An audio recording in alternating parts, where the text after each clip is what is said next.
Hi, this is Justin Kelly, 45-year-old man, 42-year-long comic books lover. I just wanted to give a little bit of an update saying that I'm still doing a deep dive into Diamond Comic Distribution.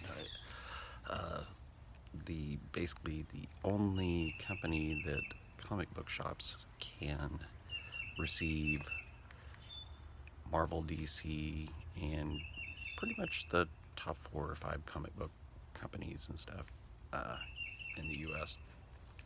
Um, I've been going through not just online stuff. I have a huge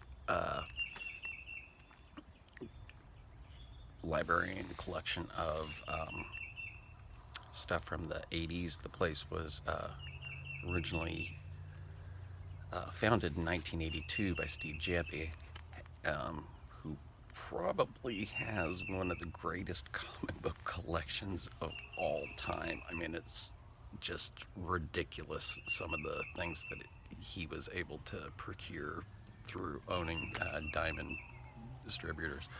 Um, no, through I have tons of everything. Everything from Comics Journal back in the day. There were so many publications back in the day. It was ridiculous. There was actual journalism about comics.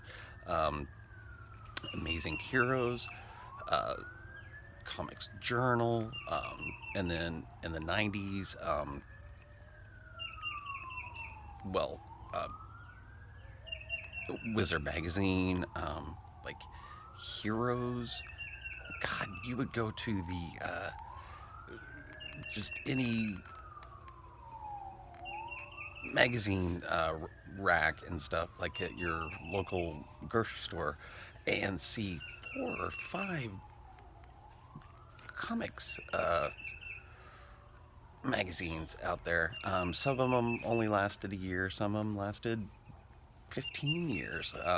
Some of them were really, really thick and had multi page journalistic things with creative artists, um, writers. Um, One of my favorite things was Amazing Heroes. Great magazine. Great magazine. Just black and white trade, but really thick. Probably 200 pages, uh, 3 triple column per month. Was it a month or was it weekly? I don't know. I really can't remember. I'll have to look. But one of my favorite things from Amazing Heroes was their yearly what's coming out in the next year, and it would be amazing. It would have preliminary art, it would have storylines, it would have interviews with creators and editors. And the weird thing about this would be sometimes they would come out that year, sometimes they would never come out, sometimes they would come out 10 years later, even from a different company. Um, man, um, those were expensive back in 1984, 85, 86.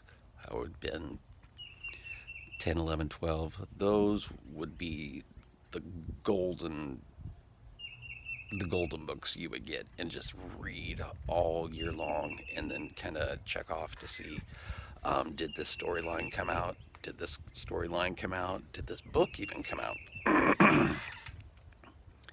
man, man. Yeah, I remember so many things about that. Oh, it was just amazing. Well, Amazing Heroes. But no, and then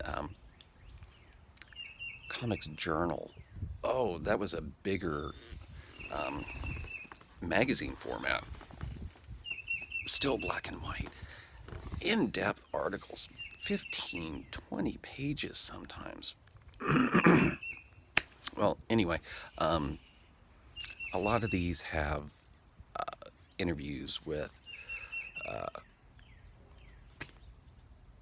presidents and CEOs of some of the comic companies at the time, actually talking about distribution back in the day. And it's really, really interesting once you dive really deep into this, um, just to see how comic shops have been treated, um, from the death of the newsstand to the direct market to basically just comics being on, um, in comic shops and stuff, and from even the death of the direct subscription from comics companies, because um, back in the day you could fill out a little subscription thing and get your monthly comics delivered directly from the companies, which you can't get anymore. But no, I just been rambling, but brain's kind of overloaded. But oh my god, I got so many bookmarks. None of this stuff is digital. It's so fun to look through, though. Sometimes I get lost in it, in the memories, but there's lots of um, lots of really good stuff to read. A